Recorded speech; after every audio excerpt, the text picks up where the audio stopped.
Mais à Souamanjagzei, le pape François dénonce la culture de privilège. La famille, l'union et l'entraide, tels sont les concepts principalement véhiculés par le pape François durant la messe dominicale d'hier à Souamanjagzei. Dans son homélie devant les centaines de milliers de chrétiens, il a déclaré que le nom du Seigneur ou même la foi ne devrait pas servir d'instrument d'oppression, de mal ou de la haine de ses semblables. Le dialogue et le respect mutuel sont indispensables aux chrétiens. Ce message du souverain pontife, surtout son appel au dialogue, à l'entraide, ainsi qu'au respect mutuel, arrive à point nommé pour le peuple malgache.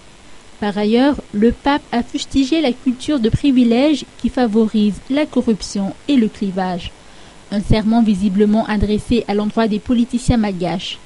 La présence des deux principaux protagonistes, le président de la République en exercice André Rajoelina et l'ancien président Marc Ravalomanana à cette messe célébrée par le pape François, pourrait être bénéfique à toute la population.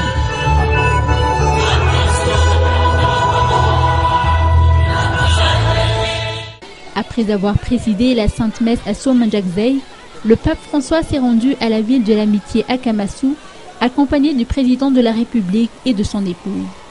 Le souverain pontife a vivement salué l'engagement du père Pedro Opeka, qui a su transmettre un modèle d'entraide et de développement communautaire.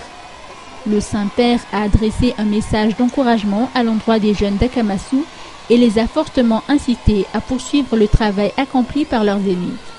Après la visite de la ville d'amitié, le pape François s'est rendu au chantier de Mahatazn, toujours accompagné du président de la République et de son épouse, pour adresser une prière en faveur des travailleurs.